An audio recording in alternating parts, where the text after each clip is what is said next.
Guys, Brian Roundhouse here, and in today's video we're building another kit, and it's the other BC boxcar. It's in the dual door version. Again, this is a sealed kit, and let's get started. It has the instructions. I went over them in the last video. They were honestly pretty ineffective, so that was not epic. We'll move those off to the side. So we'll get started with the weight on the chassis. We'll break these off. I could cut the additional sprues off, but I don't really need to right now. It does say to glue, but this is a very snug fit, and if I decide to keep these after I weather them, I may or may not, I probably won't, but if I do, I'll put them to NMRA standards with weight, so I will have to take this weight out anyways. Because when I do that, I still use the weight, but I glue to it. I don't want to glue while it's on the plastic. Now I'm going to check the chassis, make sure you cut things like that off.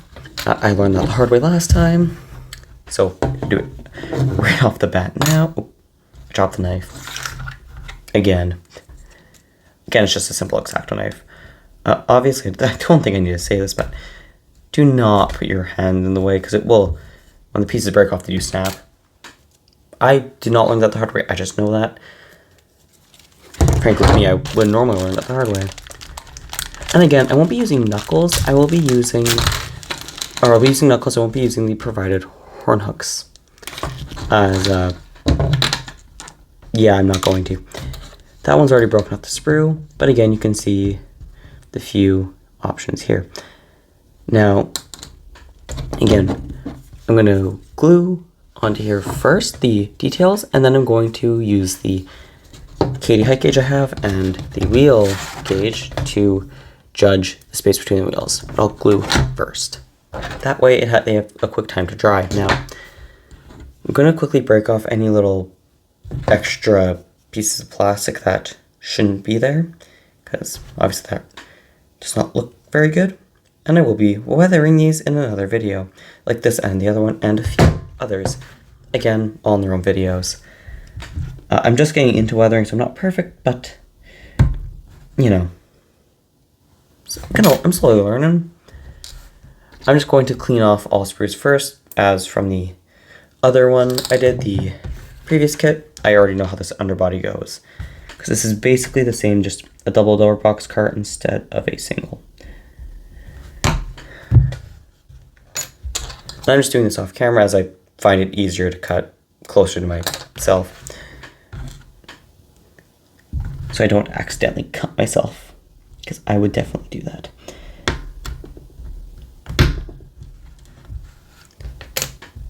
There we go. Where's the other piece? Oh, there it is behind the tripod. All three are done. I'm gonna drop them there. Now again, from the other one, I know how these go on. Oop, I just hit the tripod. So this will be pretty quick. This one will be a lot quicker than the previous video, as that one I never built the kit on video before, whereas now I have that, and this is basically rinse and repeat for the frame wise and everything. Just the body's different, that is it. So for me to film this one, it's a lot quicker, because I actually know what I'm doing this time.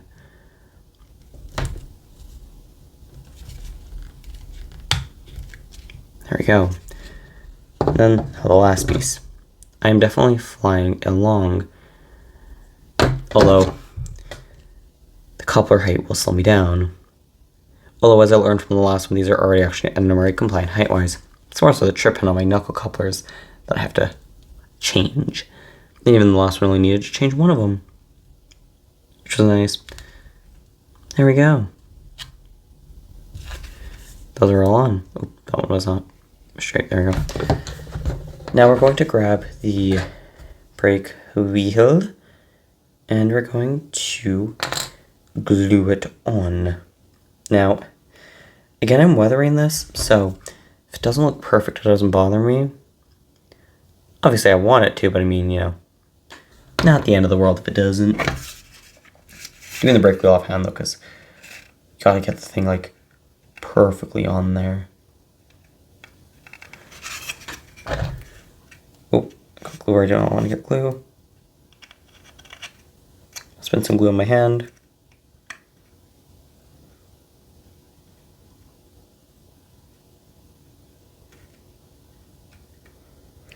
Get in there, you silly piece. Well, I'm gonna have a fight with this brake wheel, so there we go. The other one did not go in that nicely. This one went in a lot nicer. It is on now. Next, it's time for couplers. So we need these metal springs. But since the other one proved to be the correct height, I'm just going to gamble and say they're good and chuck these on. As is.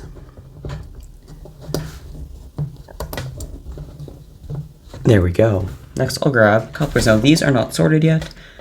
As I said in the last video, I got these all at the same time and I haven't had time to sort them.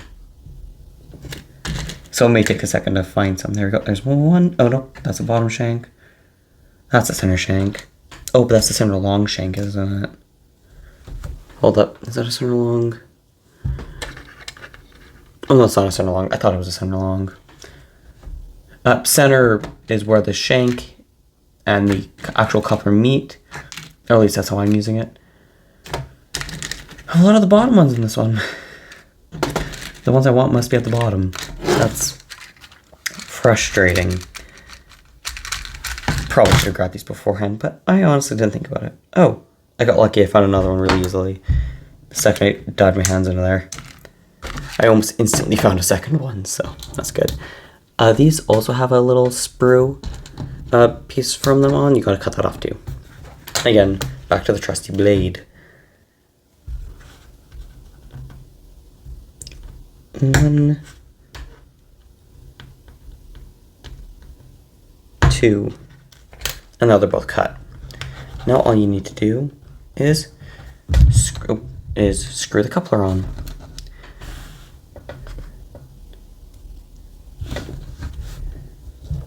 Now I'm going to slip this on right here.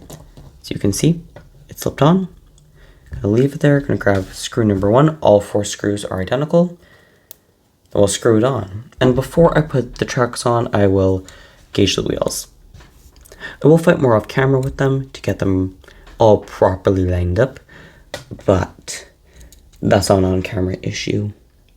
Because as long as they're gauged properly, they will be good until I can line them up. As long as they're lined up with each other. As this gets closer, I like to put my hand up on the side. Why can't they use? Oh yeah. I really wish they didn't use flatheads for this kind of thing. So you can see,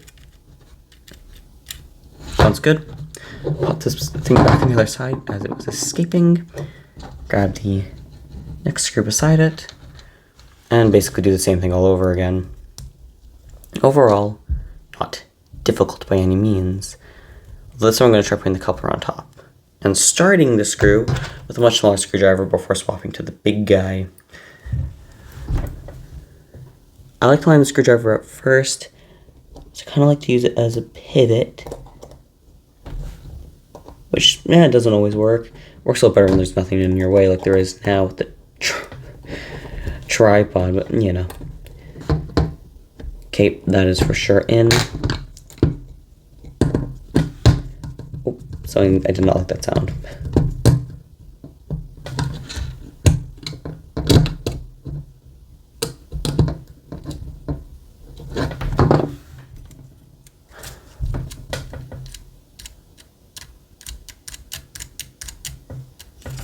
Okay, may need to back it off just a hair.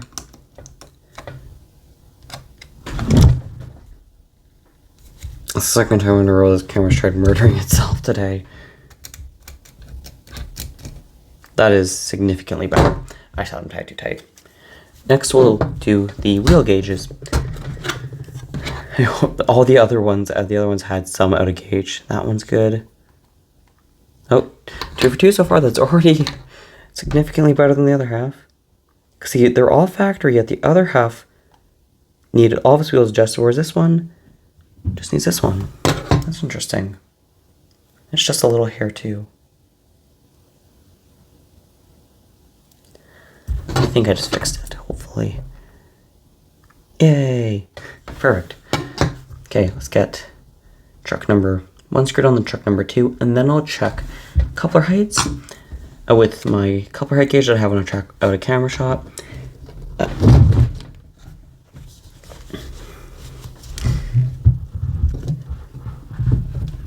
Yeah, note to self next time, maybe don't put the camera right on the edge of the table.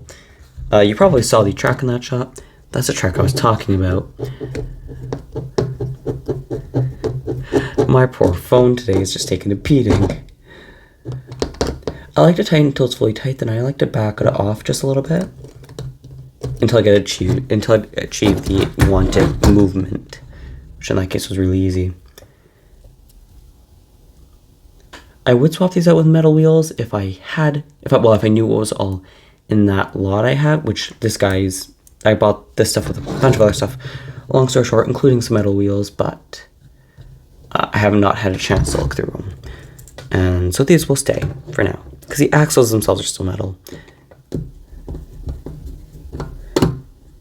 Going into the truck, so I'm less worried. I know metal wheels are cleaner than plastic, but again, like if I decide to keep these, I'll change that. That's perfect. And now it's just, I'm going to pop the box on before I do the coupler height, just because I want to.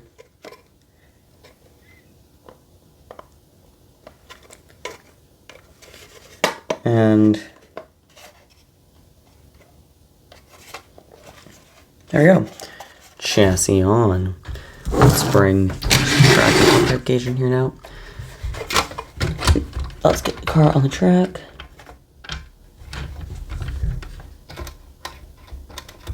That's a little low, I would say, for the trip pin. Yeah, just a hair low. So I'm going to bend it with a pair of pliers, as I always do.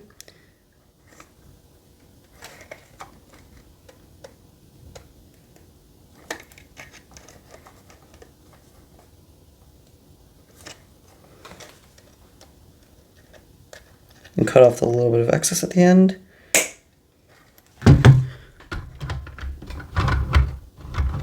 Much better.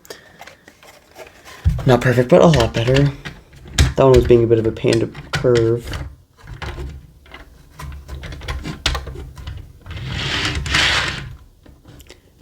That one, coupler-wise, height-wise, perfect. Everything else-wise, not so much.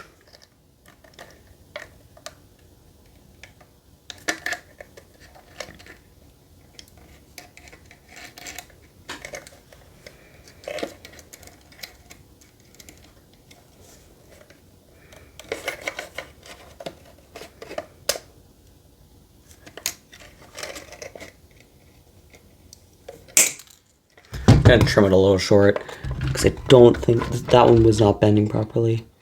There you go. Perfect height as usual with this thing. And that makes both of these done until they get weathered. So I thank you for watching, everybody, and I'll see you all in the next video when, well, it might be kit number 3 of 5 built, or it could be weathering. Haven't decided yet. Probably going to be kit build though, just to get them all done and dusted and out of the way.